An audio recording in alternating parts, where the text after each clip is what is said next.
Auntie Mickey's house. Oh yeah, yeah. Auntie Mickey's house. Auntie's house. You're in the house. You know you're in the house. Come on in and grab a seat, grab a seat. Come on in and hit that light, hit that light. Oh, you're Aunt Mickey's house. Auntie Mickey's house. Grab a seat, prop your feet. Let's sip some tea, sip that tea. Entertainment, news, and spirituality. From the culture to the fun, Auntie sets the tone. Sets the tone. With a laugh and a truth, she holds the throne. She holds the throne, yeah. Auntie Mickey's house. Come on in now. Auntie Mickey's house. Oh, Auntie's house. You're in the house. You know you're in the house. Come on in and grab a seat, yeah, yeah. Come on in and hit that like, don't forget now. Auntie Mickey's house. She can roast with a smile, drop wisdom too. Break down the headlines, bring it straight to you. Straight to you, baby. Community strong, conversation grown. Grown talk, baby. Auntie Mickey's house, make yourself at home, yeah. Come together, every voice is heard. Every voice. Respect the vibe, let's share the word. Oh, yeah. From the jokes to the prayers, she keeps it real. Keeps it real. Auntie Mickey's house, that's the deal. That's the deal, baby. Auntie Mickey's house. Auntie's house. Oh yeah. Auntie Mickey's house. Auntie's house. On in the house. You know you're in the house. Come on in and grab a seat. Grab a seat. Come on in and hit the light. Hit the light, hit the light. You're at Auntie Mickey's. Yeah, yeah. Auntie Mickey's house. Auntie Mickey's. Auntie Mickey's house.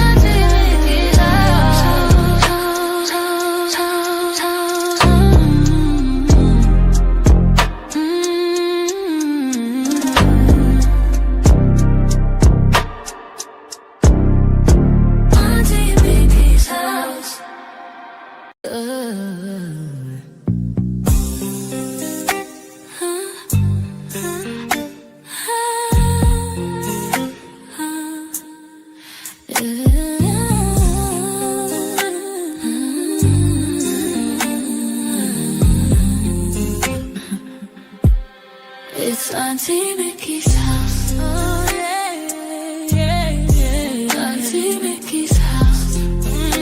Auntie's house. You're in her house. You know you're in her house. Come on in and grab a seat. Grab a seat, come on in and hit that light. Hit that light. Oh, you're at Auntie Mickey's. Yeah, yeah, yeah. Yeah, yeah. Auntie's house. Auntie's house. Auntie's house. Grab a seat, drop your feet, let's sip some tea. Sip that tea. Entertainment, news, and spirituality. From the culture to the fun, Auntie sets the tone. With a laugh and a truth, she holds the throne. She holds the throne, yeah. Auntie's house. Oh, Auntie's house. You know you're in a house. Come on in and grab a seat. Grab a seat, yeah. Come on in and hit that light. Hit that light. Don't forget.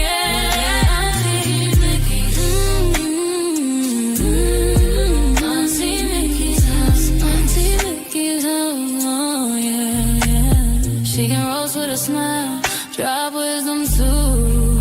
Wisdom too. Break down the headlines, bring it straight to you. Straight to you, baby. Community strong, conversation grown. Don't talk, baby.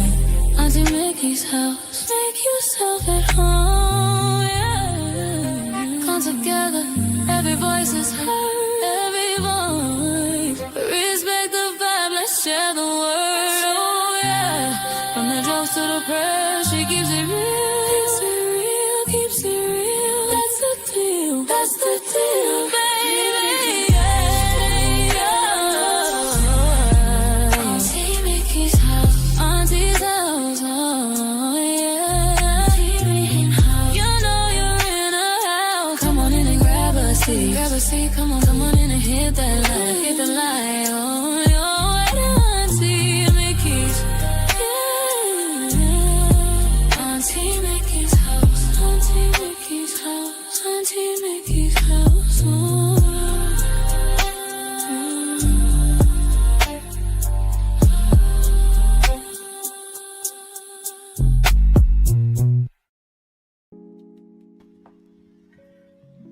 Ooh, happy Tuesday, everybody. Happy Tuesday. Happy Tuesday. I know I'm a little early.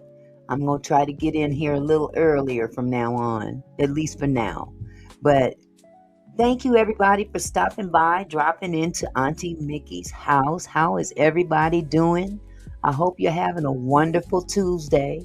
It's just the beginning of the week. But, hey, if we keep this up, we'll get through this week pretty safe and sound. What can I say? But welcome, everybody. I see Barbara's in the house. I see Rachel's in the house. Hello, sweetheart. And of course, my husband, he's in here too. Hello, everybody. How is everybody doing? And all y'all up in the bushes, hello to you too. I hope you guys hit that like button though. Hello, Urban Media. Hello, Slotzilla. Hello, sweetie. Good to see you on this side of the house. Good to see you. I usually see you on my slot channel, but welcome. So I'm not going to hold you long. I always say that, y'all. But let me just say that Nancy Guthrie, oh God, it's such a sad story, but I got to talk about it. It's a sad story, but I got to talk about it. Apparently Savannah came out. Her daughter Savannah came out today with a video. And it really hit home. It really hit home with me. Because, you come to a point after so long of waiting, that reality really sets in. You want to hold on to hope. And there's nothing wrong with holding on to hope, y'all. Not a thing. But at some point in time, you got to look at what's real. So in her video, she pretty much put it out there that, there's a very strong possibility that her mama might be gone. So I'll just play the video for you. Let me share the video with y'all.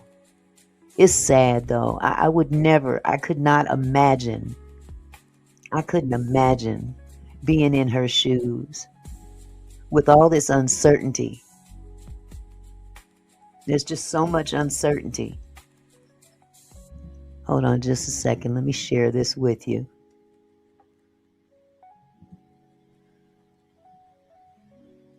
And I'm going to turn this music down as usual. It's always too loud. Hi there. I'm coming on to say it is day 24 since our mom was taken in the dark of night from her bed. And every hour and minute and second and every long night has been agony since then of worrying about her and fearing for her, and aching for her, and most of all, just missing her. We know that millions of you have been praying. So many people have been praying of every faith and no faith at all, praying for her return. And we feel those prayers. Please keep praying without ceasing.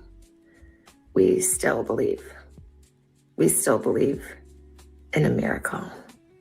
We still believe that she can come home. Hope against hope. As my sister says, we are blowing on the embers of hope.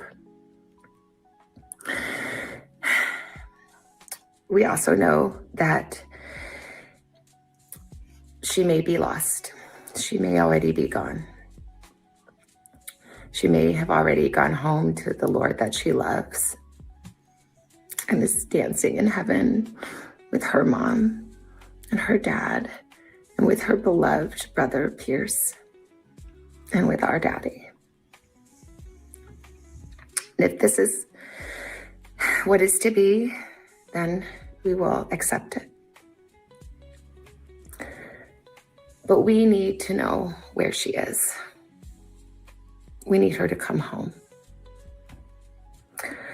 For that reason, we are offering a family reward of up to $1 million for any information that leads us to her recovery. All of the information about this reward and the details is in the caption below. You can call the 1-800-TIP line. You can be anonymous if you want. Someone out there knows something that can bring her home. Somebody knows. And we are begging you to please come forward now. We also know that we are not alone in our loss. We know there are millions of families that have suffered with this kind of uncertainty. And for that reason today, we also are donating $500,000 to the National Center for Missing and Exploited Children for their work in helping families who are coping with loss and actively looking for those who are lost. We are hoping that the attention that has been given to our mom and our family will extend to all the families like ours who are in need and need prayers and need support. So please, if you hear this message, if you've been waiting and you haven't been sure, let this be your sign to please come forward, tell what you know, and help us bring our beloved mom home so that we can either celebrate a glorious, miraculous homecoming or celebrate the beautiful, brave, and courageous and noble life that she has lived. Please be the light in the dark. Thank you. Ooh-wee. I couldn't imagine being in her shoes, her and her brother and her sister. I just couldn't imagine. I couldn't imagine. Hello, Carmela. Hello, Dawn. How are you? Oh, my goodness. Urban, let me put your comment up here. Urban says, respectfully, this seems so fake to me that something is just really off. I put the link in the chat if you'd like to come up and give your take on why you think this seems fake. It's a situation that, I personally couldn't imagine being in this. Hello, Penny. Welcome for the first time. Hello, Odin. How are you? Odin says, people are dropping like flies out there. Stay safe. Absolutely. Hello, Mr. Phillips. So, Urban, if you have something that you want to share, if you want to give your perspective, click the link and give your perspective.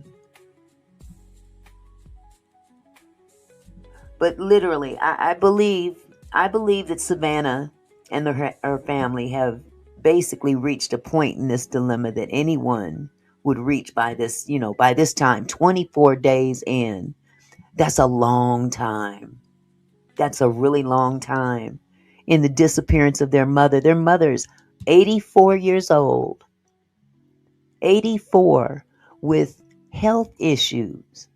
She's on life-retaining medication. And to be gone for 24 days away from that, it doesn't look good.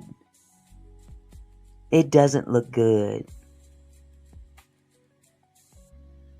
Nothing yet, Penny. But hold on just a second. We have Urban in the house. We're going to add Urban to the platform. Hello, Urban. How are you? Hi, Auntie. How you doing? I'm doing good. How about yourself? Okay, great. Hello, everyone. Kinfolk. Yes, let me know when you're ready for me to speak. I'm ready for you right now, love. Okay.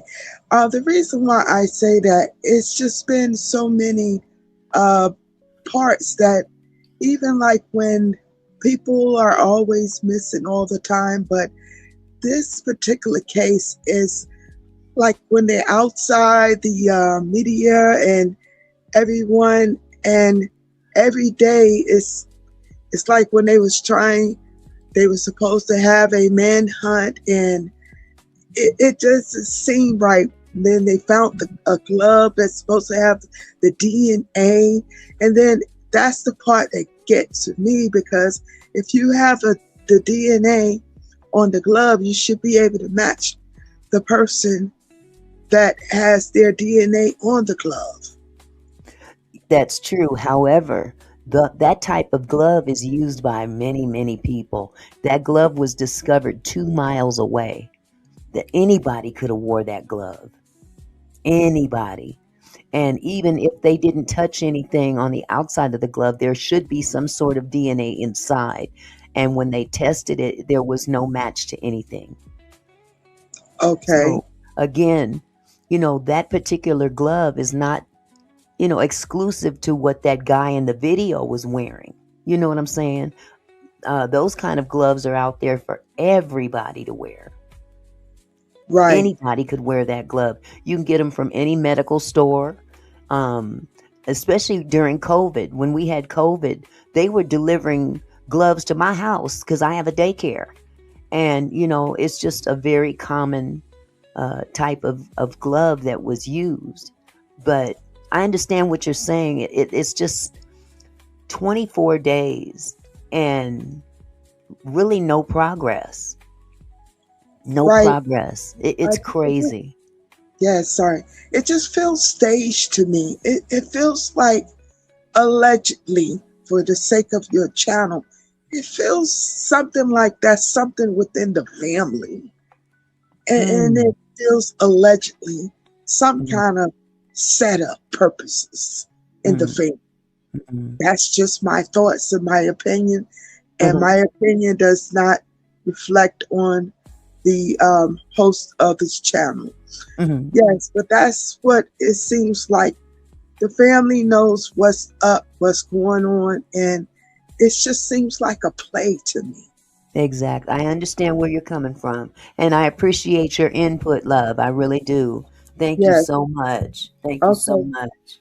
All right. Thank you, Auntie. You are so welcome, sweetheart, and welcome back, sweetie. Yes, I don't be going nowhere, Auntie. Really, I be in the bushes or I be moving around, but a lot of times I just don't drop down. Okay, I understand.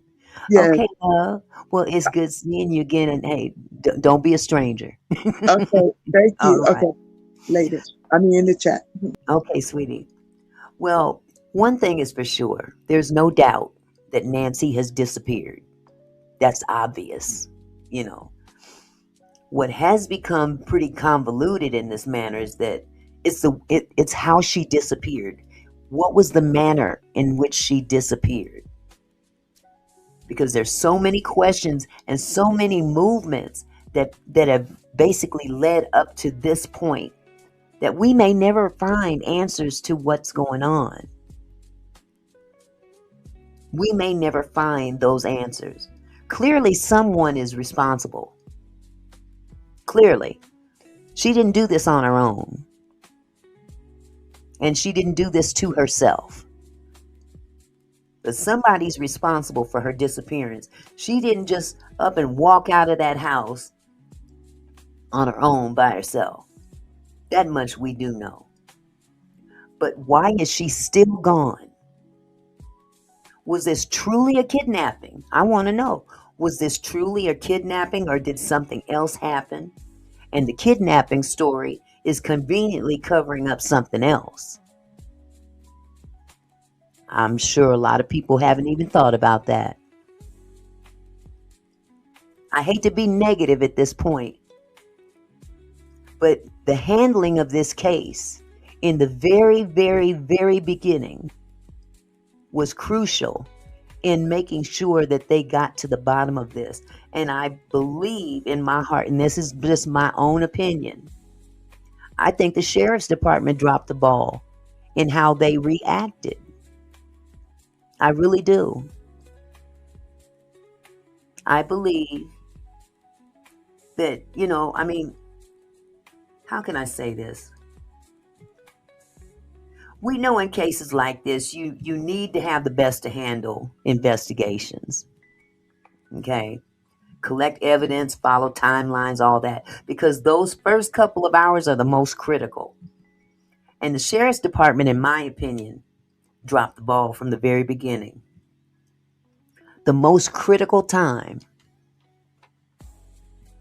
The fact that the crime scene was closed and reopened again, closed again, opened the scene up, it compromised. It compromised the scene of the crime. But at this point, that's neither here nor there now. The damage is done. Hold on just a second. Tracy Shorter just said, just today, the FBI released it will be moving its command center to Phoenix. This Chief Nanos is bought and paid for. He has deliberately stalled since day one. He won't let the FBI take over. Why? And that's my question. If the FBI is there, step aside. Why are you still in the mix, dude? I'm not trying to throw no shade. But why are you still in it? The FBI is familiar with things like this. They are the experts. And I'm not trying to be funny or anything like that, but I'd rather have an expert handling my mama's disappearance than the sheriff, the local sheriff, who is not very versed in this on a regular basis, if you see what I'm saying.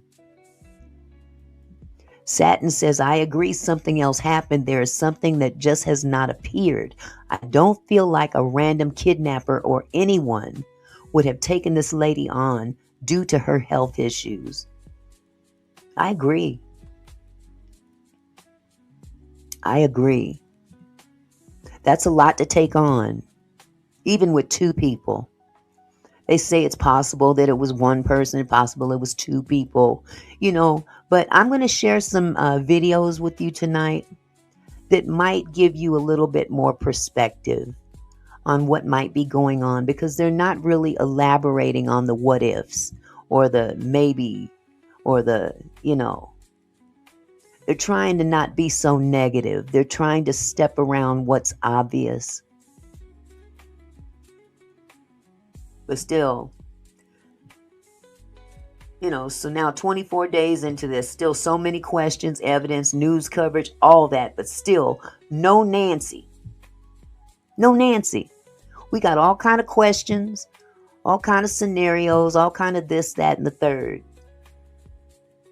TMZ reported today, as a matter of fact, that if there's no further developments by the end of the week, it's considered a cold case. And for the fact that they've moved, or that they're going to be moving this command center to Phoenix, pretty much puts a period to the end of this. Now, I'm not going to say they're not going to continue looking, but they don't have the resources to keep this up on a daily basis. Just, day after day after day, all the money being poured into this with no results, just speculations.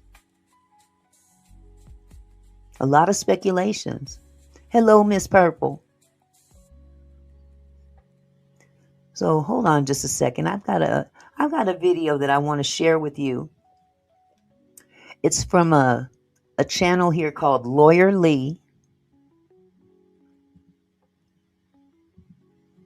And she's very talkative, so I hope y'all don't fall asleep, but she's got a lot to say.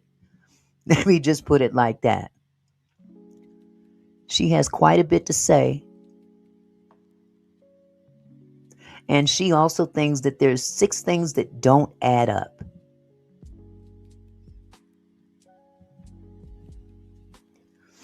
Hold on just a second here.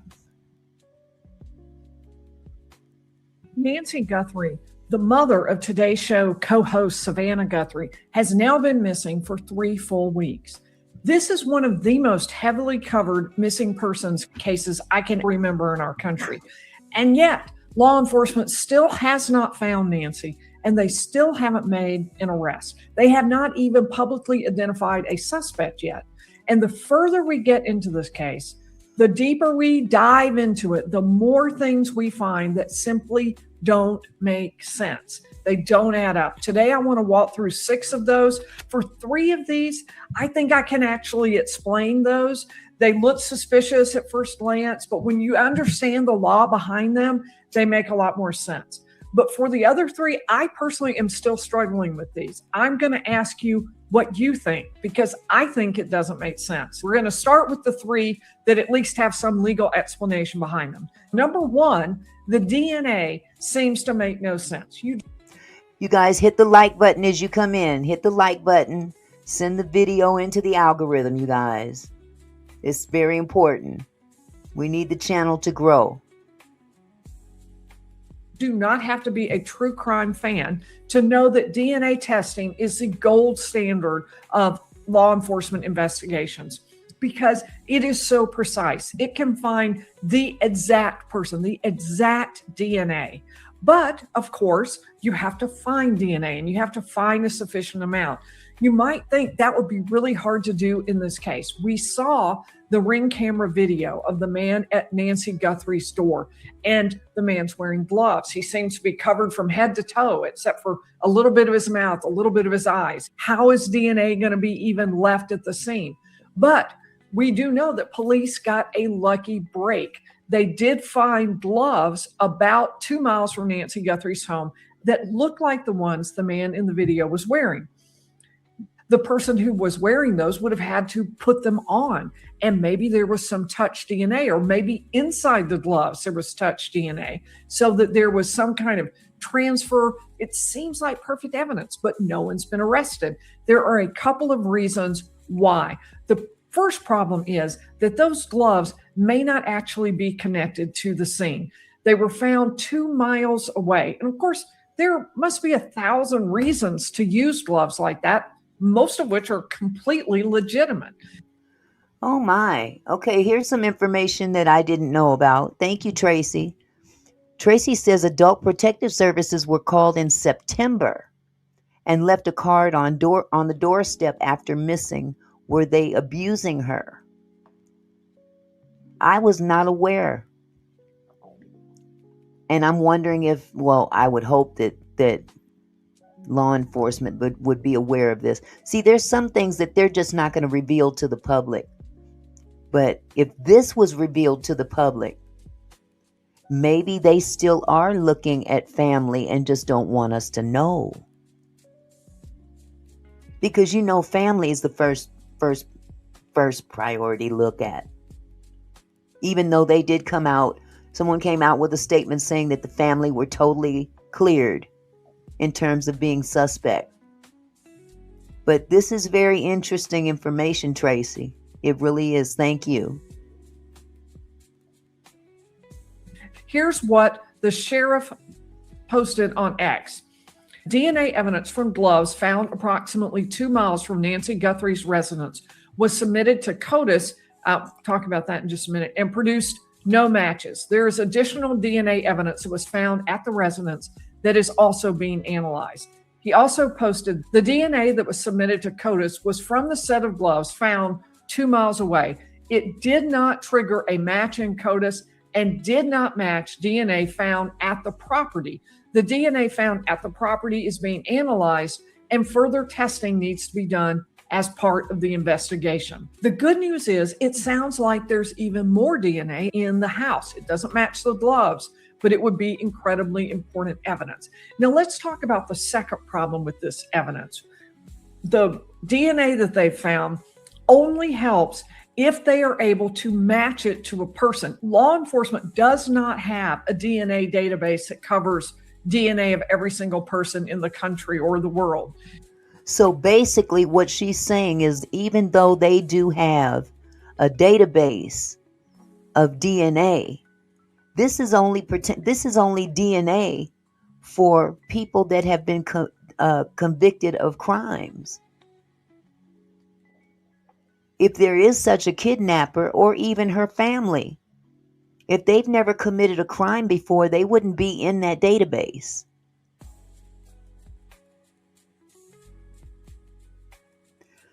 Mike says she was taken because she had evidence on pharmaceutical fraud. That's an interesting take. Where did you hear about that, Mike? I've never heard that one either. But that's very interesting. If she did, that's, man, this case gets weirder and weirder. It really does.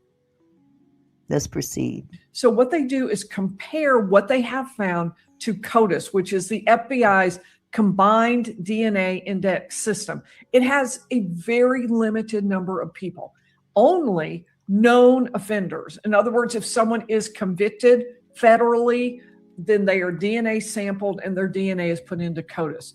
Plus, all 50 states participate. But this is just people convicted of a crime. In some situations, it might be people arrested, but it didn't work in this case. There's not a known prior offender who has been connected to the DNA that they found. Now, the next step will be genetic genealogy. Let's talk about what that means. It was done in the Brian Kohberger case. It's where DNA databases have been compiled by people submitting their DNA for testing because they want to learn more about their ancestors and who they are, something like Ancestry.com. Law enforcement might get lucky enough to find a DNA match. If someone's family member, cousin, sister, brother, parent had submitted DNA to one of these databases. Pam Mella said, did you see that the camera footage of the guy is 2 different days, not the same night? Yes, I did see that. They do have 2 different nights or 2 different occasions and it's not clear as to whether or not that's the same guy on 2 different nights or 2 different guys. We don't know. They don't even have a timestamp for one of those because they didn't have an account that kept timestamps. I believe one of them was obtained through Google, but Google doesn't carry timestamps. So yes, thank you, Pam. Thank you so much. Great point. They might realize that the DNA is so close that they could look at just the very closest relatives of that person where they would find a match. It's definitely going to be used in this case. And I say that because of what the sheriff told Fox 10 reporter Justin Lum. Justin Lum was interviewing Sheriff Nanos and asked, do you go the genetic genealogy route? Sheriff Nanos said, well, absolutely you do that, but we have other DNA evidence from the scene that is more critical to me than something found 2 miles away. So he's saying, I'm more interested in what was found in the home than the gloves, but yes, we're going to do genetic genealogy. Mr. Phillips, seriously, I was going to save this for later, but you know what? That's where I'm thinking too. That's what I'm thinking as well. And I'll tell you why later. But I agree with you. And it's sad, but that's how I feel too. But there is a huge problem with using genetic genealogy. The largest DNA databases, including Ancestry.com, say that law enforcement is not allowed to use the DNA submissions that people have made. Now, why? Well, one reason might be that people might not use Ancestry.com or 23andMe, some of those other types of places where you could send off your DNA. People might not use them if they knew law enforcement could access the information. The Department of Justice has a policy that the federal law enforcement cannot use genetic data from a database. It says law enforcement is not allowed to use it. Here's the exact quote. Investigative agencies shall identify themselves as law enforcement to GG, genetic genealogy service. Millionaire's Cove, the reason why I think that, Millionaire's Cove says, Auntie, why you think that? First of all, she's been gone for 24 days. She's very, very sickly. They said that she couldn't take 50 steps on her own. And plus she's got a pacemaker in her chest. She's on life-sustaining medication with a pacemaker. And her pacemaker has stopped communicating with the Apple Watch. There's no communication from the alleged kidnappers giving any kind of indication of proof of life. That's one of the main things that a kidnapper, the bottom line with a kidnapper is that they want the money. They want the bag. And they're in a hurry to get that bag before they get caught. Okay? And if she's the key to getting that money. If they cannot provide proof of life, they don't get paid. You see what I'm saying? That's even if she was kidnapped. I'm throwing everything out there on the table today. Kidnapping could very well be a diversion, for all we know, from something else. But a real kidnapper, they want that money. And she's the leverage. She's the prize. They got to keep her alive. They got to keep her alive. If they want to get that money, they got to keep her alive. And if she's not alive, they can't prove that she is. Hence the reason why I believe that she's gone. Yes, now they say dead or alive. And that's the new, based on the new video. And that's opening up a can of worms too. Because now we got all kind of crazy people out here responding that don't know what they're just out trying to get paid. Two Tacos said cold case forever. That's very possible. But right now, at 24 days into this, 24 days into this, and no proof of life, nah.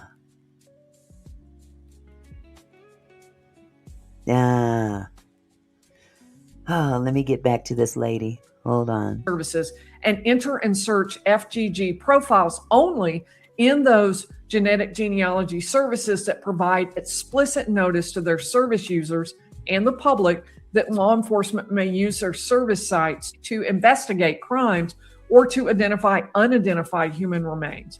So in other words, the Department of Justice has told law enforcement, if you are told this database is off limits to you, then you can't use it. You aren't allowed to look in that database to find a match. There are some that will allow law enforcement, but if the specific database says you can't, you aren't allowed to use this, then they're supposed to not do it. In the Brian Kohberger case, this became a huge issue. The defense claimed that the FBI had just blatantly ignored that rule and used databases, even though they were not supposed to do that. The defense said, what you ought to do, Judge, is keep the government from using this DNA evidence at all, which would have thrown out the most important evidence in the Kohberger case, which was the DNA on the knife sheath. The judge decided he was going to let the DNA evidence in. Kohberger took a plea, so we never got an appellate court testing that issue. It's really not known exactly what the courts will do. It isn't decided yet. So the real risk to law enforcement is it's not enough to figure out that there's a DNA match. It would be catastrophic if they figured that out and then that critically important evidence got ruled out. They also have to do it in a way where the judge is going to say, yes, I'm going to let you use this at trial. They have to be very careful. One interesting note, Sheriff Nanos has been pretty heavily criticized for sending the DNA to a private lab in Florida instead of giving it to the FBI to analyze. But there's one thing nobody is thinking about, which is there could actually be an advantage to using that Florida lab for genetic genealogy because the FBI is governed by the DOJ policy, but it's not really clear that those rules are going to apply to a lab in Florida that's not connected. So if they run the genetic genealogy through them, it might be less problematic for them. The DNA looks like something that doesn't make sense, but when you look at the law behind it, a lot of what you can see going on does kind of make sense. It may be just a matter of time until they actually get some heads. The third thing I think that doesn't make sense, it's kind of something we can explain, is the entire matter of the Tommaso Cioni. Now remember, she's coming from a legal standpoint. You guys are probably watching this saying, what does this have to do with anything? But there's a lot of legalities that go into this as well. That's why I pulled her video up. But even things don't seem right with even her. She's explaining why this, that, and the third can't be done. And, that this isn't allowed and that isn't allowed. That's one thing. But I'm coming from a real, common sense point of view. But we need lawyers too. So I'm definitely going to let her play out here. Early on, journalist Ashley Banfield said a private source was telling her that law enforcement had suspicions about Cioni, the son-in-law who's married to Annie Guthrie, one of Nancy's 3 children. Now, that's not really entirely unlikely. It's not, frankly, even all that surprising, because law enforcement always considers the family. He was the very last person to have seen Nancy Guthrie alive, other than whoever took her. So it would make sense that they would at least be considering that. But things really heated up around Cioni because law enforcement appeared to be kind of doubling down on investigating him. They searched his home and then canvassed in the neighborhood on February 5th. And then on February 7th, they did another search at the home. Law enforcement that time was in the home for several hours. They took photos and they left with a bag, and a sheriff's deputy was seen even wearing blue latex gloves to be careful not to contaminate the scene. That already seemed really odd, unless somehow Cioni was a suspect. 84-year-old Nancy Guthrie spent the evening with her daughter Annie and her son-in-law Tommaso Cioni. And around 9:48 p.m., Cioni drops Nancy Guthrie back off at her house. At 9:50, her garage door closes. So the fact that they're looking at the Cioni home means they must have thought there was some reason to do that. Did they think Nancy had been brought back there? Was there some reason to think she hadn't even gotten home that night, even though that appears to be what happened? Agents were actually seen carrying a silver briefcase into the home. They may have been looking at digital evidence from the family computers. Tracy said something that makes a lot of sense, and I'm going to add to that. Tracy says, question, she could not afford a Ring subscription, but the pool cleaners have been to the home once a week. That makes you think. And you know what made me think as well? Why is your 84-year-old mother living alone in that big house? I know she has her daughter and son-in-law were caretakers, but they didn't live there. And this is, again, this is where I come in from the heart. This is how I was raised. If I got a grandmother or mother, whomever, that's that physically ill, she ain't gonna be living alone ever. Ever. If my mother, and I'm not pointing any fingers at the family, just before you guys go off into that, I'm not doing that, but this is just my point of view. If I have an 84-year-old mother with a pacemaker and on daily medication, you ain't living by yourself.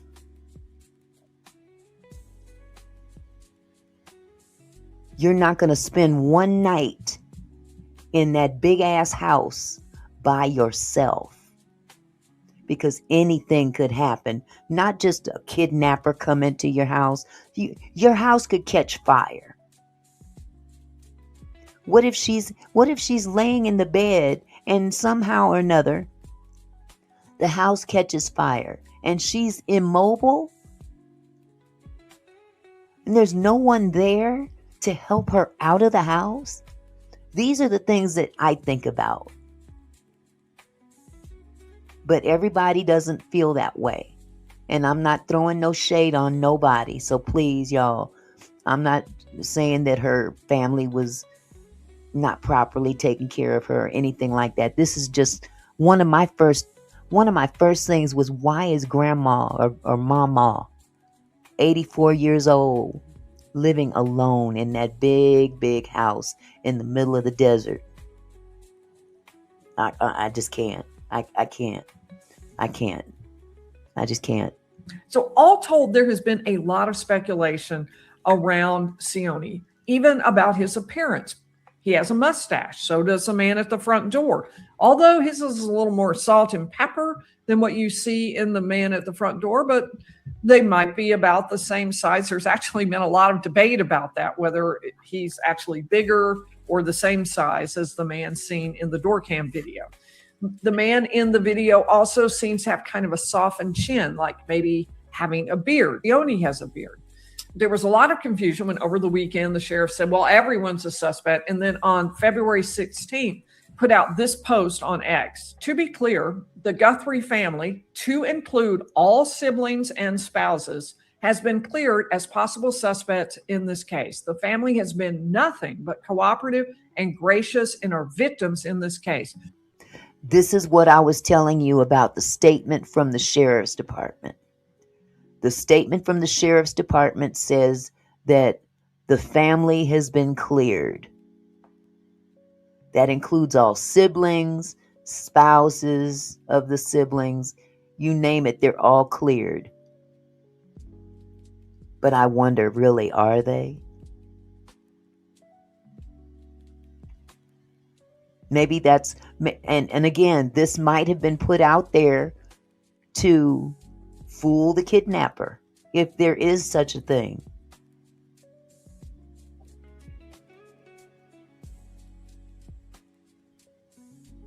This is what I was referring to.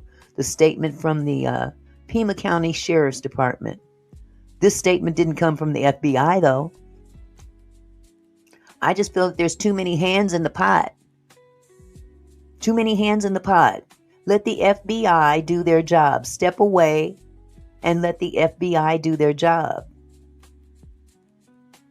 To suggest otherwise is not only wrong, it's cruel. The Guthrie family are victims, plain and simple. Please, I'm begging you, the media, to honor your profession and report with some sense of compassion and professionalism. Why would the sheriff's office investigate Sione so much if it appears he didn't do it? I think there are actual legal explanations for that. In a 1995 case called Kyles v. Whitley, the U.S. Supreme Court said a defendant is entitled to present evidence that the police investigation was incomplete or flawed. So let's say law enforcement eventually finds somebody they believe committed the crime. That defendant could argue to the jury that the police failed to pursue leads, that they should have looked harder. They just fixated on this new person, the person who is arrested ultimately, when they should have been considering whether other people might have committed the crime. So by investigating Sione, law enforcement can legitimately say, we investigated thoroughly. We looked as hard as we could. We even looked at the idea that family members were involved, and they're not. Now I want to get to the three things One about family this case member that I just can't make sense of. Tell me your thoughts in the comments, because I don't know. I'm trying to figure them out, but these are things that just don't seem to fit. Number 4, the timing to me makes no sense. According to a timeline released by the sheriff's office, there was a 40-minute gap between when Nancy Guthrie's doorbell was disconnected and when her pacemaker app disconnected from her phone. Now this part is very, listen very closely what she says. These are the things that really don't add up. The timeline being one of them. You would think might mean she was being taken away from the property. Around 9:48 p.m., Sione drops Nancy Guthrie back off at her house. At 9:50, her garage door closes. Now, what happens after that is kind of like a feverish nightmare where terrifying moments come briefly into bright focus and then we go back into darkness and we never really get a full picture. Here's what the sheriff said in a press conference. Early morning at 1:47 a.m., the doorbell camera disconnects. At 2:12 a.m., software detects a person on a camera, but there's no video available. They had no subscription, and therefore it would rewrite itself. It just kind of loops, right? It covers up. That's what our analysis teams have told us. We're not done with that. We'll do all we can, but that's what it says. So that detects a person on camera. Could that be an animal? I imagine that's possible. We don't know that. We just have no video, but we're not giving up on that. 2:20, Nancy's pacemaker app shows that it was a disconnect from the phone. When you get to thinking about the timeline, this is really bizarre. Yeah. At 1:47, someone disconnects the doorbell camera at the house. The video wasn't saved yet. Somehow the FBI was able to recover it. At 2:12 a.m., something is detected on the camera at the house. It sounds like nothing was recovered there. Then another 16 minutes pass before Nancy Guthrie's pacemaker app disconnects from the phone at 2:28 p.m. So from the time that the camera was disconnected, the intruder was presumably inside the house for 40 minutes. Exactly. That's a really long time. What was the person doing? If this was a kidnapping, this is just strange. I mean, how long could it take for a burly man to subdue an 84-year-old woman in fragile health? If this was a kidnapping, wouldn't it make more sense to quickly grab the victim and hightail it out of there? And if it's not a kidnapping, then why are they there? Let's say it was a burglary. 40 minutes is still a very long time to be in a home. To me, the whole length of time is very odd, and I can't explain that. If you have a theory, please let me know in the comments. Now, the fifth thing that to me doesn't make sense is the sheriff's adamant refusal to say whether there was forced entry at Nancy Guthrie's home that night. Why? Why not just tell us that? Yet the sheriff has very firmly refused to answer that. He told Justin Lum, "I'm not going to get into the entry." Why won't he answer that question? Why won't he answer that question? It's a very simple question.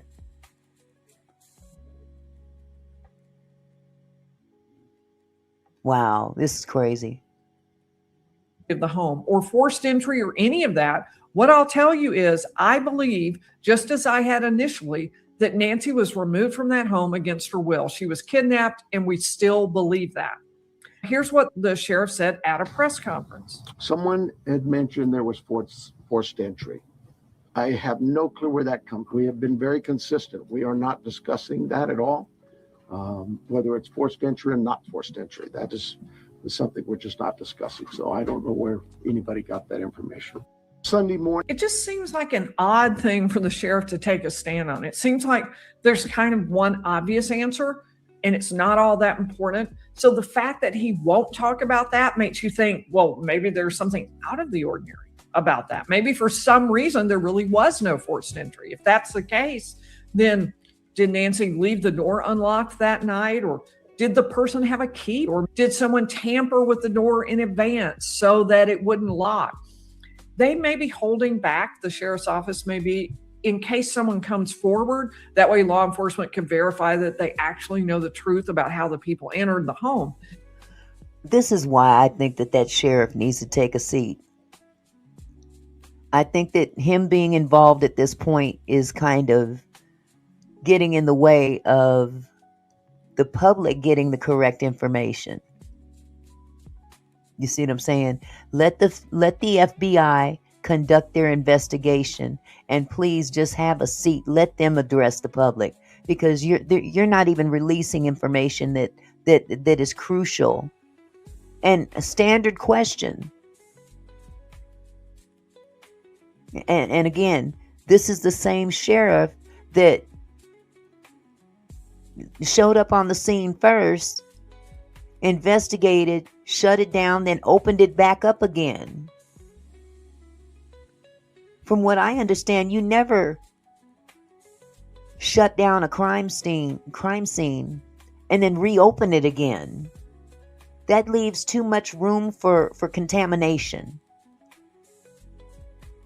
If you missed it the first time, maybe you should have called the FBI. Maybe that's who you should have called. And I'm going to leave the rest of that alone because I got my opinion about that. I'm going to leave it alone. But it's just one of the things that doesn't make a lot of sense. Now, the last point is number 6, the idea that Nancy Guthrie was kidnapped makes no sense to me. When you think about the exchange, the kidnapper wants to control the victim until the very last minute. They don't want to be caught. The victim's family wants to be sure they get the person back alive. They don't want the victim to be hurt. Awkward, very difficult situations. Usually, the kidnapper would contact the family privately. Come alone, don't bring the police. And instead, the person demanding Bitcoin in this case sent the demand to the media, which would be absolute maximum public attention. When you have that kind of public attention, how is it ever going to work to make the transfer? You can imagine copters and drones hovering over this as there's an attempt to make this exchange. Also, apparently, they have not provided proof that Nancy Guthrie is alive. And if the kidnappers don't do that, why would the family ever pay? Why would they ever think that whoever is making the demand actually has her? None of it seems to really fit with this being a kidnapping. And if it is a kidnapping, it seems really inept. So if you can think of how this makes sense, please let me know in the comments below. We'll keep following the case. I hope they will find Nancy Guthrie soon and that she is completely healthy. I hope they catch whoever did this. Be sure to like and subscribe as we follow this case, hopefully to the conclusion where Nancy Guthrie is found alive. If she was even kidnapped. If she was even kidnapped. Exactly, Tracy. Exactly. Most missing persons are found by public bystanders. But now I can understand to a certain degree why he doesn't want volunteers out there milling around either. But at this point in time, I think that their greatest opportunity was in the very beginning. That's my own personal opinion. Before the FBI was even called in. I think that this particular sheriff mishandled this case in the very beginning. And that's the most critical time in investigating a case such as this. But I hope and pray that this family can come to, I just couldn't imagine. I couldn't imagine. Hello, adventurous you. How are you, sweetie? There's one last video, though, that I want to share with you. And this comes at a different angle. These are some FBI agents that have worked on cases similar to this for many, many years. Okay. Let me share this video with you because they come from a very, very technical perspective.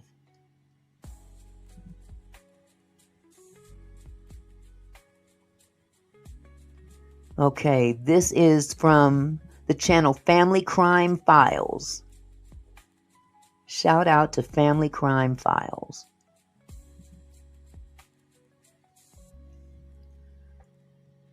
And there's this other thing up here that's getting in my way. Let me make this a full screen. Here we go. The Sheriff's Office is confirming that all members of the Guthrie family are cleared as suspects. It comes as Sheriff Chris Nanos tells the Daily Mail that he is stuck on a motive for the abductor, saying, quote, the motivation for it is where we get stuck, right? Is it for money? I mean, we had the one demand where they asked for money, but is it really for money or is it for revenge? For something? For 4 separate investigators, 4 separate conclusions, all pointing away from the story the public has been told for 22 days. Paul Cellino, a veteran Chicago homicide investigator with over 35 years of experience, the first and only expert in a homicide investigation hired by CBS News and 48 hours as an on-air personality. His investigative work directly led to the exoneration of 5 death row inmates. When Illinois Governor George Ryan emptied the state's death row in 2003, he mentioned Cellino by name as one of his reasons for doing so.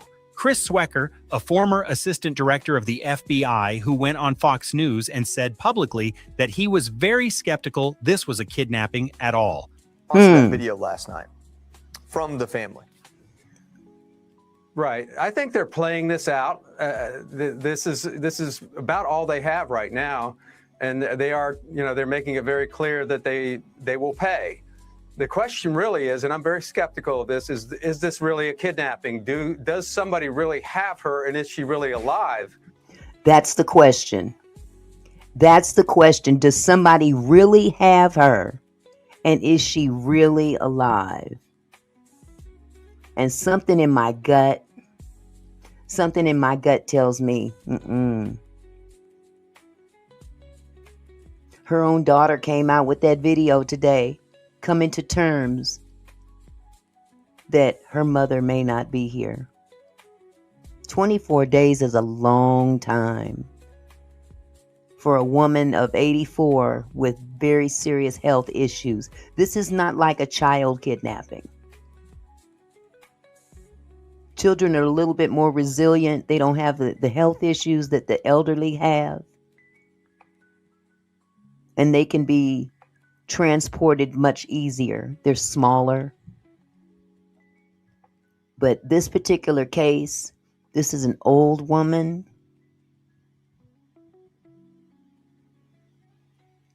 with very, very serious health issues. She needs medication daily. There's they've checked everywhere, even Mexico, to see if there was a way that they could have gotten medication for her to sustain her life, because her being dead means nothing to it defeats the whole purpose. They have to keep her alive if this is in fact a kidnapping.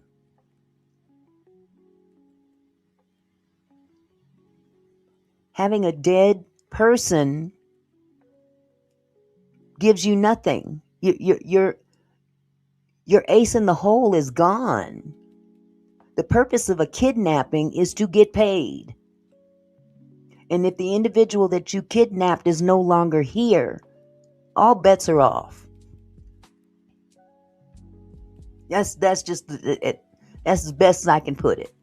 Hi, Lady Letitia. How are you, sweetie? And I don't think we have the answers to that question right now. I don't think her proof of life has been credibly authenticated at this point.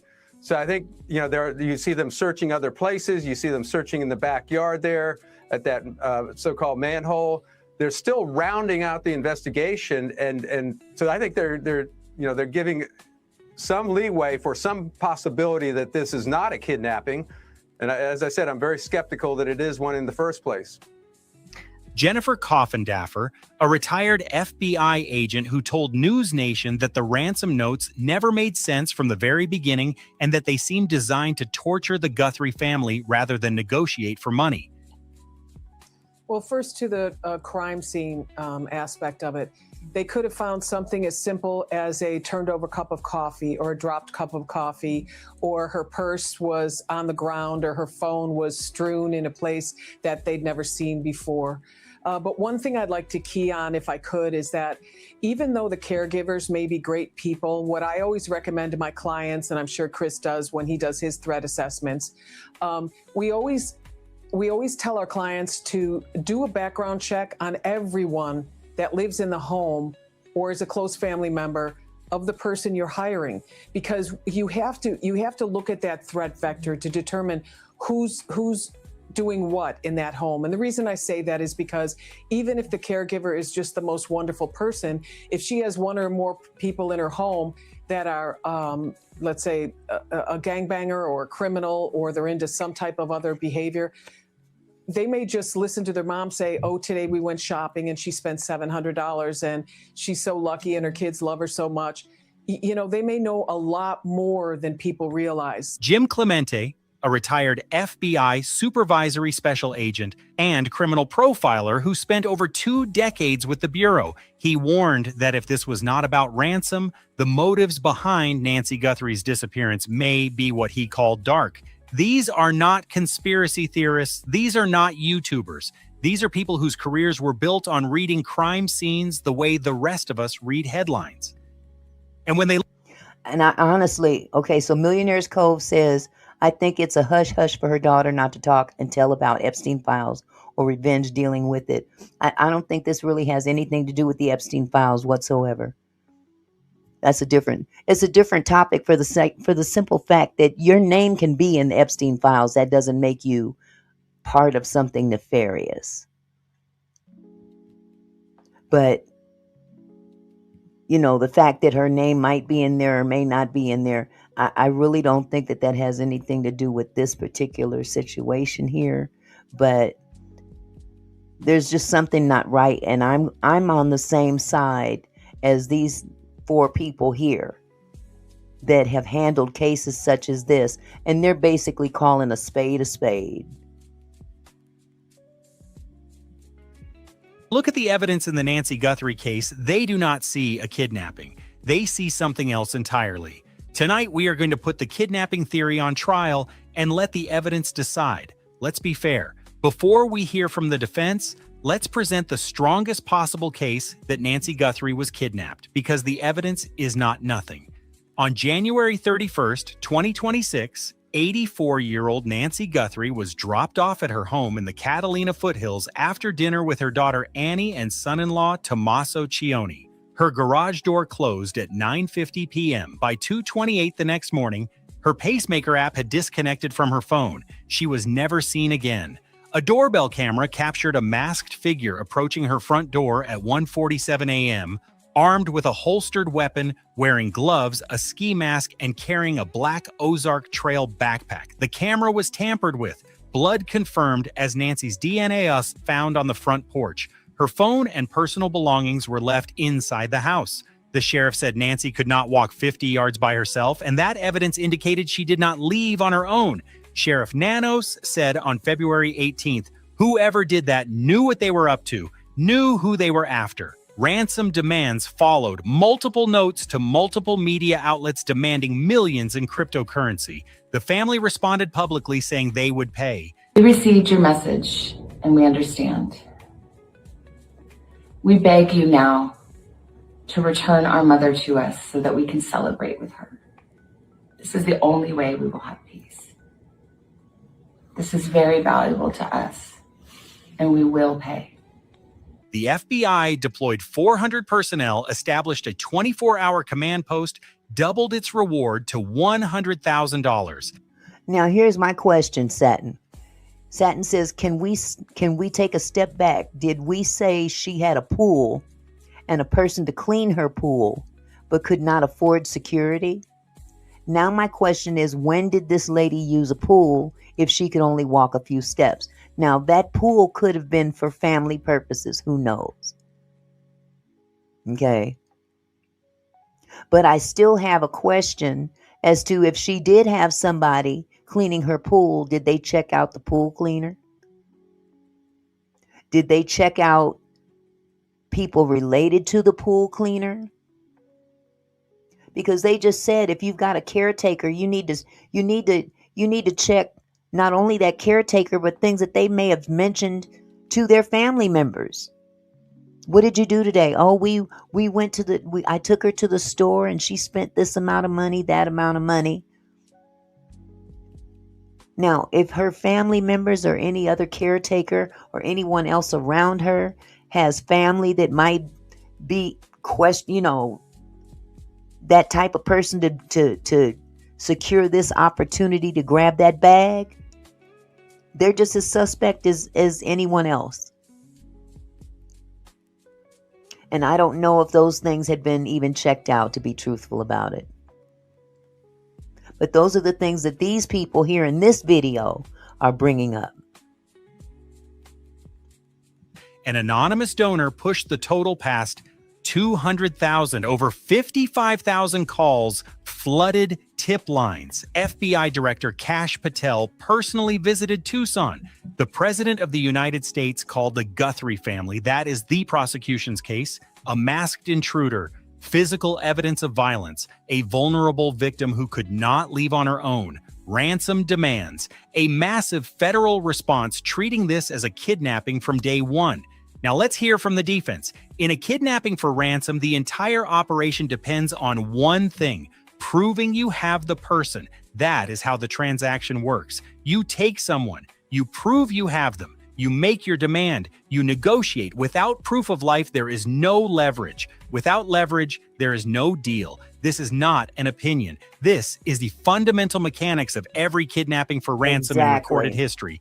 It has been 22 days. Not a single piece of verifiable evidence has been delivered to the family, to law enforcement, or to anyone confirming that Nancy Guthrie is alive and in someone's custody. No photograph, no video, no voice recording, no lock of hair, no handwritten note in Nancy's handwriting, nothing. An expert witness, Paul Cellino, told the New York Post there should have been something: a video, a photograph, a lock of hair, a drop of blood, something mailed to somebody so they could verify that these people have my mother.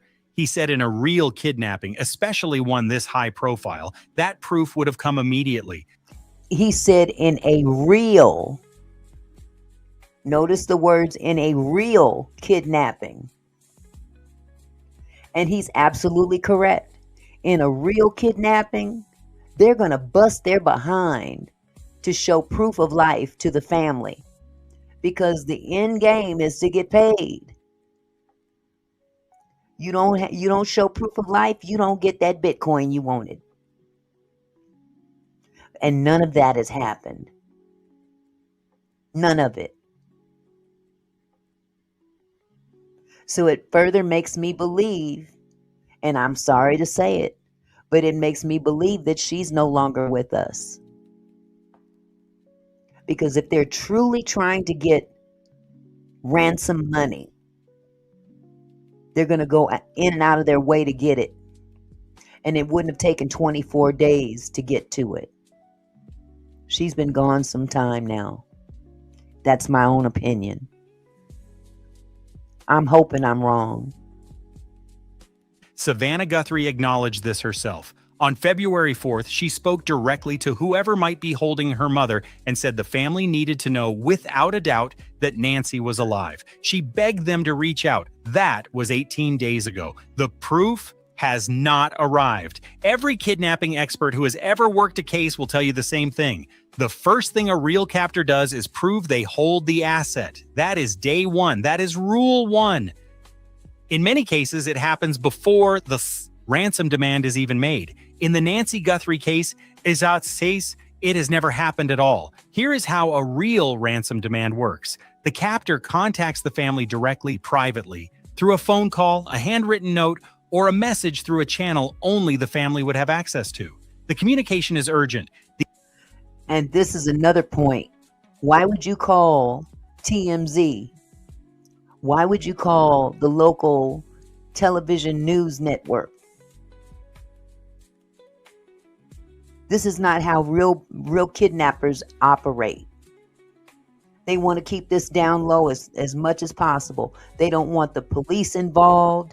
They don't want the media involved. They want their money. Millionaire's Cove says, I believe her body is going to show up soon somewhere because people are getting skeptical about this situation. And I wouldn't doubt that one bit, Millionaire's Cove. We don't even know how, if something were to have happened to her, how would they dispose of her body?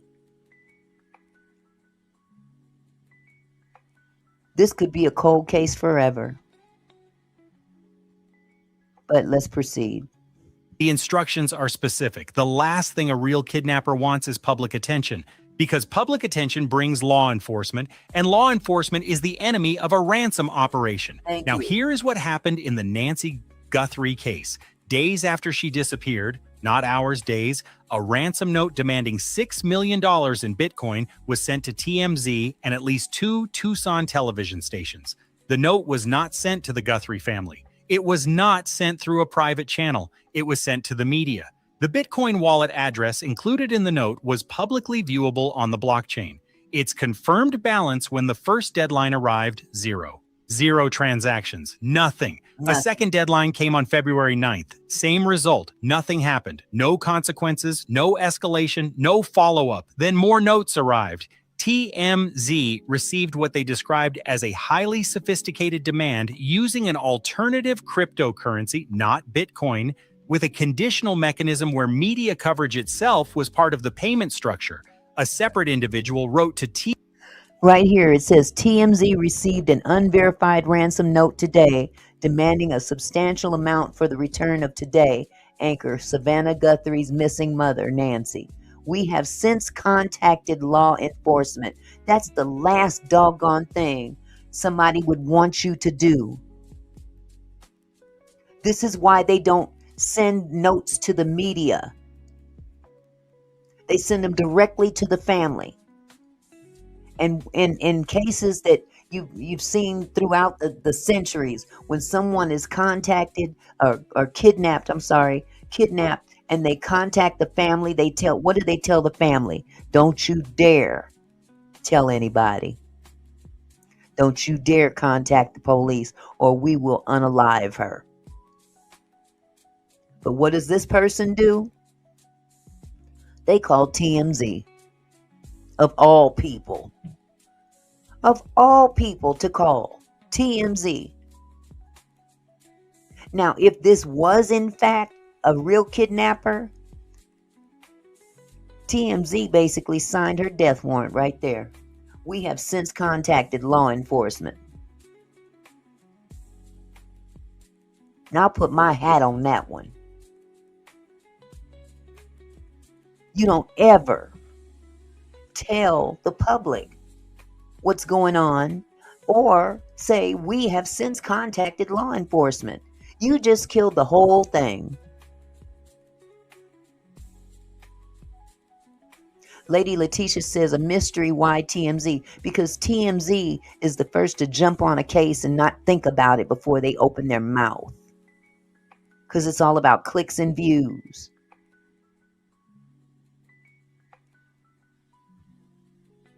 Had they sent this note to to the family, then hey, if it was even a real kidnapping, anything at this point is possible. 24 days and nothing, no body, no nothing, they don't even hear from the kidnappers anymore. They may be long gone at this point. TMZ demanding 1 Bitcoin for information about the kidnapper, and a California man named Derek Colella was arrested by the FBI for sending entirely fake ransom texts to Annie Guthrie and her husband. Expert witness, Jennifer Coffin.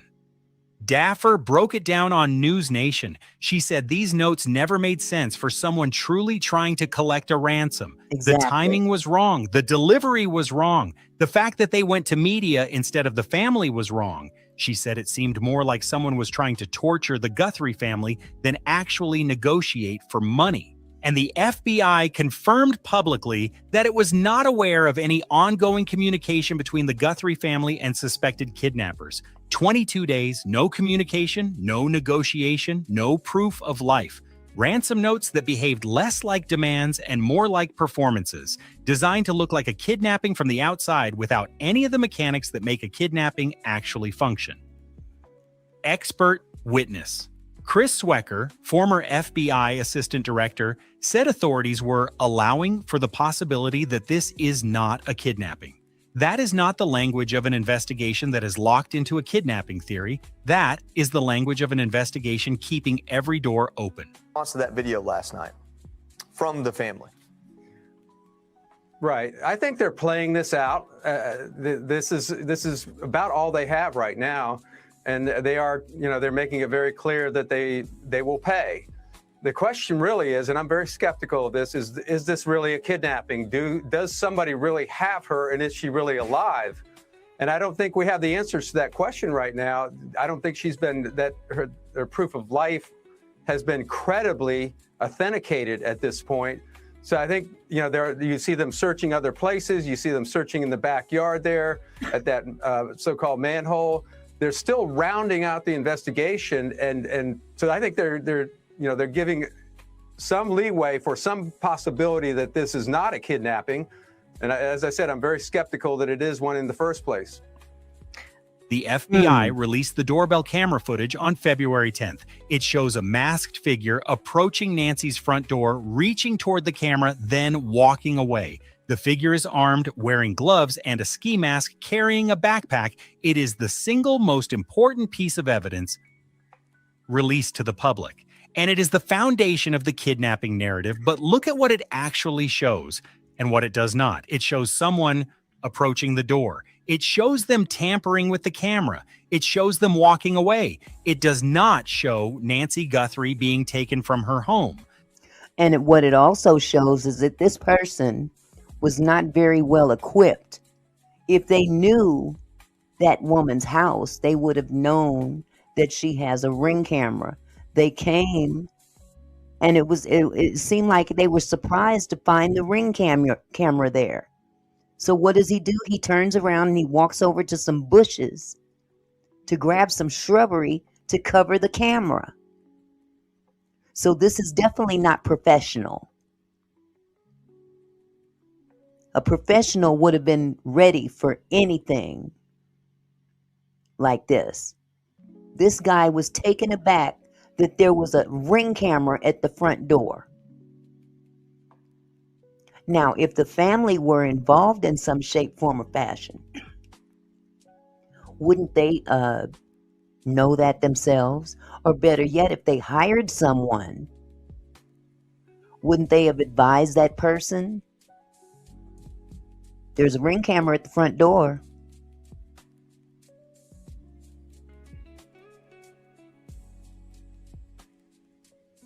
No vehicle was identified leaving the property. No witness saw anyone removing Nancy. No surveillance footage from any neighbor's camera captured Nancy being moved. The cameras that might have captured what happened after the masked figure walked away were disabled, and Google has so far been unable to recover additional footage despite weeks of trying. Sheriff Nanos described the recovery process like 8 layers of paint. You want to peel to the 6th layer, but you might tear it. The footage proves someone was at the house. It does not prove a kidnapping took place. And if the goal was not kidnapping but staging, creating a visual record that screams an intruder was here, then the footage serves a completely different purpose. It becomes the single piece of evidence that makes the entire kidnapping narrative believable. It is the prop. The set dressing. Sheriff Nanos acknowledged that investigators have not ruled out an accomplice. If there was a second person, it raises the question of whether the figure on camera was the one who acted or simply the one who was meant to be seen.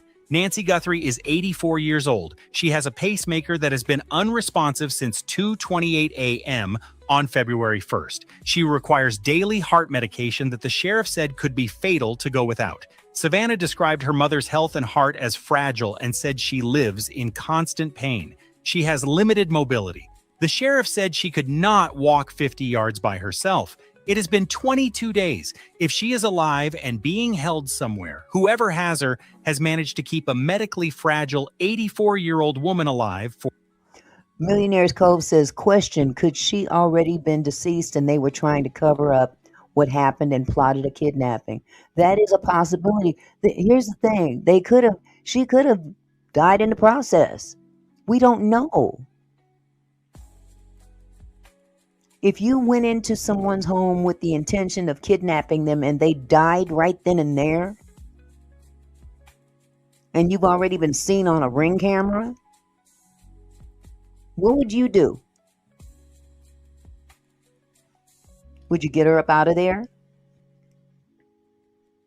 Because they certainly haven't been able to provide any shape, form, or fashion of proof of life from day one. 24 days, no proof of life since day one. But this is a kidnapping? No, man. No. Or More than 3 weeks without any indication they have obtained her medication, sought medical care, or made any attempt to prove to her family that she is still breathing. In a kidnapping for ransom, the hostage is the product. The That's right. hostage is the leverage. Keeping that person alive is not optional. It is the entire point. If the hostage is dead, there is no deal. There is no payday. There is nothing to negotiate with. And yet nobody has proven Nancy Guthrie is alive. Not to her family, not to law enforcement, not to anyone. Expert witness. Cellino put it simply, real kidnappers don't wait. They operate under immense pressure. Every hour they hold a victim, the risk of getting caught multiplies. They want payment fast. They make contact fast. They escalate fast. He said even in cartel kidnappings in South America, there is constant communication, constant proof of life, constant pressure to pay. With Nancy Guthrie, there has been silence. Not strategic silence, just nothing. Brian Enton of News Nation did discover that heart medication may be obtainable from Mexican pharmacies without a U.S. prescription, meaning survival is theoretically possible if Nancy was taken south, but Sheriff Nanos has said there is no evidence she was taken to Mexico, and the Sonora Attorney General confirmed his office has received no formal request from the FBI to search for her. A pair of black gloves was recovered about 2 miles from Nancy's home along Campbell Avenue. Those gloves appear to match the type worn by the masked figure in the footage. DNA testing confirmed the gloves contain genetic material from an unknown male. That profile was submitted to CODIS, the FBI's national database containing over 19 million offender profiles, over 6 million arrestee profiles, and nearly 1.5 million forensic profiles. No match. Separately, DNA was recovered from inside Nancy's home that does not belong to her or anyone close to her. Now, getting back to that glove, we just had this conversation about that glove. They found that glove 2 miles away from the house. There was DNA in that glove. However, they submitted that DNA information into CODIS, which is a database that that has only DNA applicable to people that have gone to jail or prison, or that have been involved in something such as that. If you've never been arrested, your DNA will not be in that database. So, but they did find some DNA in the house that was not hers. It didn't match that glove though. The glove that they found 2 miles away. All they could come to determine that it was the DNA of a male. That profile also returned no CODIS hits, and critically, the DNA from the glove does not match the DNA from the house. 2 unknown individuals, neither in any law enforcement database anywhere in the country. Sheriff Nanos described the home DNA as a mixture that needs careful separation before genetic genealogy can proceed. He compared the process to peeling paint, delicate work that cannot be rushed. Cece Moore of Parabon Nanolabs said she has full confidence genetic genealogy will eventually identify the contributor, but that process could take weeks, months, or longer. The absence of a CODIS match tells us something on its own. Whoever left that DNA has never been arrested, never been convicted, and never had their profile entered into any law enforcement database. That is unusual for a stranger abduction, where perpetrators frequently have a history of violence. It is less unusual if the individual involved was specifically selected because they have no criminal record and leave no trace in the system. Exhibit: 2 unknown DNA profiles, neither in CODIS, neither matching each other, neither matching the family. If there were 2 unknown people at that house that night, this was not a one-man burglary gone wrong. And if neither has a criminal record, they were not random criminals. They were chosen specifically because they are invisible to law enforcement databases. If the proof of life never arrived, if the ransom notes went to media instead of the family, if the deadlines passed with empty Bitcoin wallets, if the kidnappers never called, never negotiated, never escalated, if the footage shows someone at the house but doesn't show Nancy being taken, And if the medical reality means an 84-year-old woman with a pacemaker almost certainly cannot survive 3 weeks in captivity without medical care, then the question stops being, who kidnapped Nancy Guthrie, and starts being, did anyone kidnap her at all? Cellino suggested the evidence could point to something more complex. Did anyone kidnap her at all? There's the big question right there. Did anybody even really kidnap her? Or did they do something else? That's deep. Possibly involving someone Nancy knew, or an incident that did not follow the pattern of a stranger abduction. He said the case had the hallmarks of something being staged, designed to look like a kidnapping without actually being one. An inside source told Arizona's family that there was a widespread investigative belief that the disappearance was a burglary gone wrong. Multiple experts who independently reviewed the doorbell footage said it did not look like a planned kidnapping. That source said investigators believed Nancy could still be alive.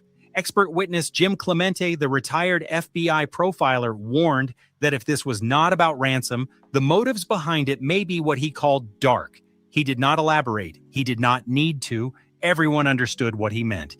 And then there is the theory that sits beneath all the others, and the theory that nobody in the media will say on camera, but that thousands of people are thinking, that someone harmed Nancy Guthrie inside that house. That the masked figure on the doorbell camera was not the kidnapper, but the cover story. That the ransom notes were not demands, but distractions designed to pull the investigation, the media, and the entire country in one direction while the truth sits quietly in another. I think we touched on it right there. This could conceivably be a cover for something worse. A distraction. Yes, Lady Letitia. A distraction. Let's set up a kidnapping and make everybody look over this way when in actuality something else happened. Point blank period is that they have not proven any life. No life. Now, what do you think? What do you think would be if this is a cover up, if this kidnapping scenario is a cover up, what are they covering up?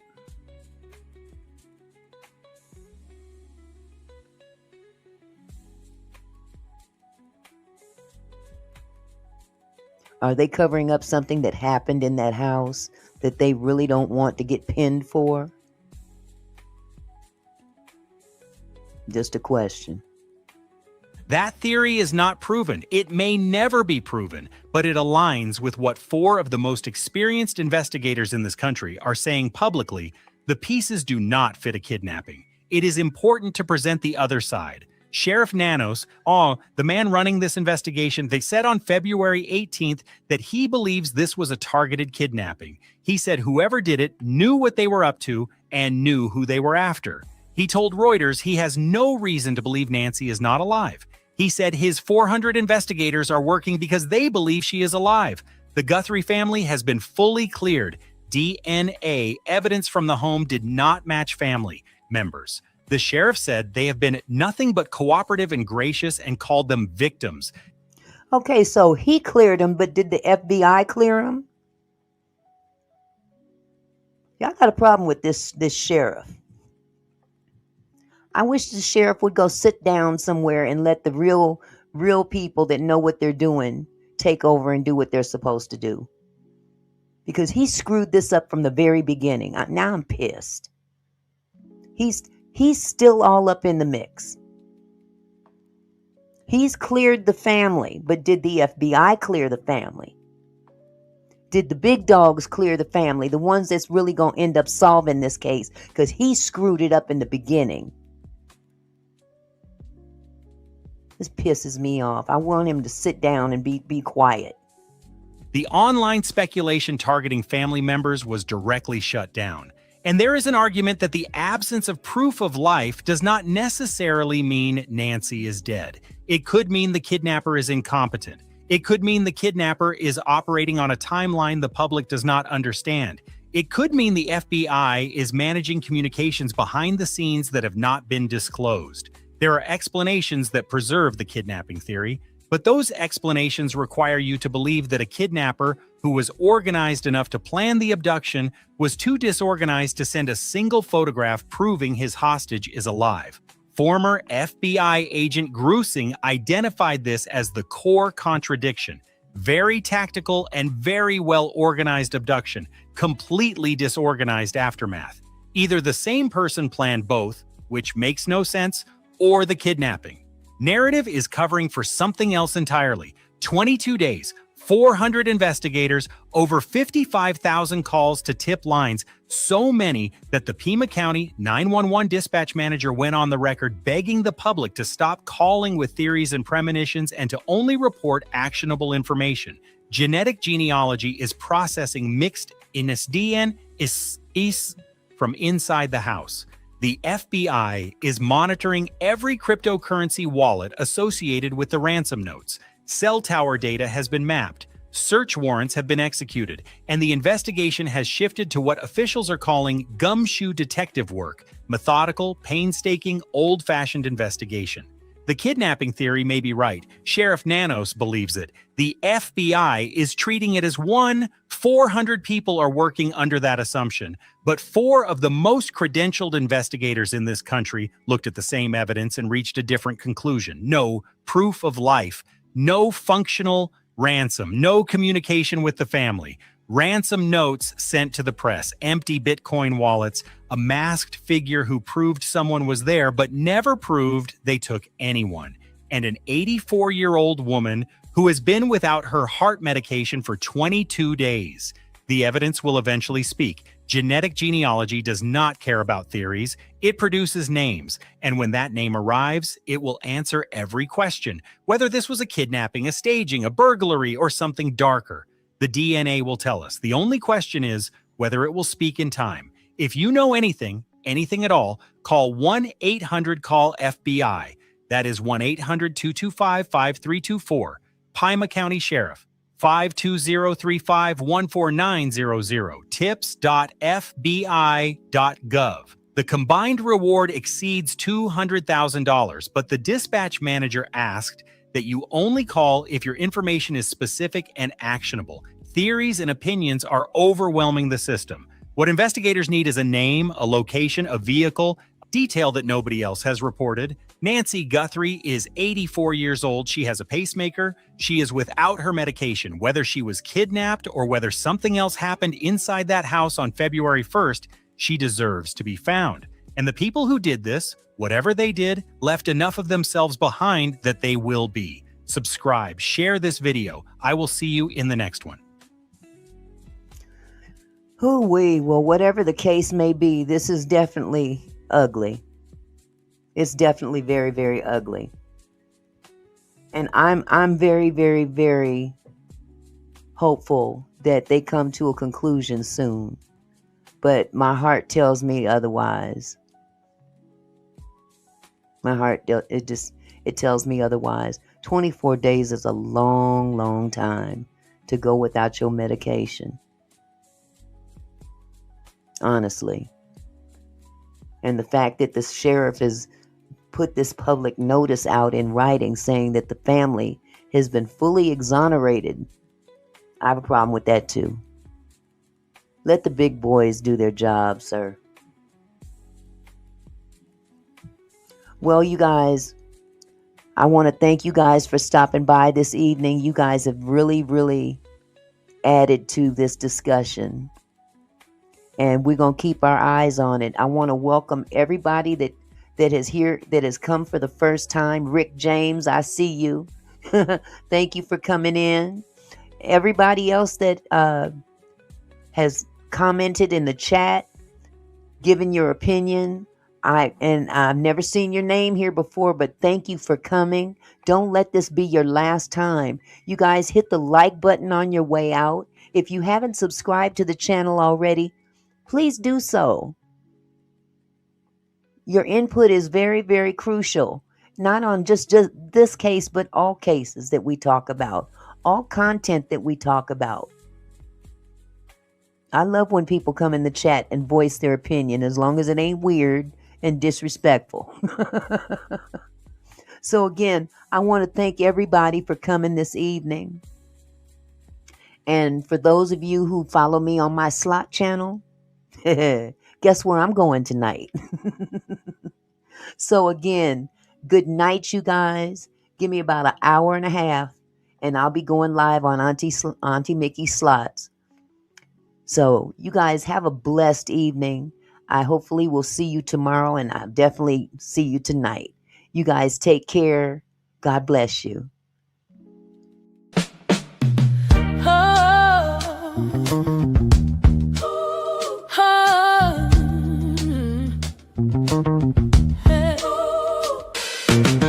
Hey there, my kinfolk. Thanks for stopping by. Auntie Mickey's house, where we reach for the sky. Every comment and smile, you make my heart glow. Together we're strong, together we grow. From gossip to politics, we cover it all. Sharing laughs and thoughts, having a ball. Your support means everything that I know. Feels like family here in this sweet show. So let's keep it flowing, keep the love alive. Every moment together makes me thrive. You're more than viewers, you're my kinfolk. You see, my gratitude runs deep as the sea.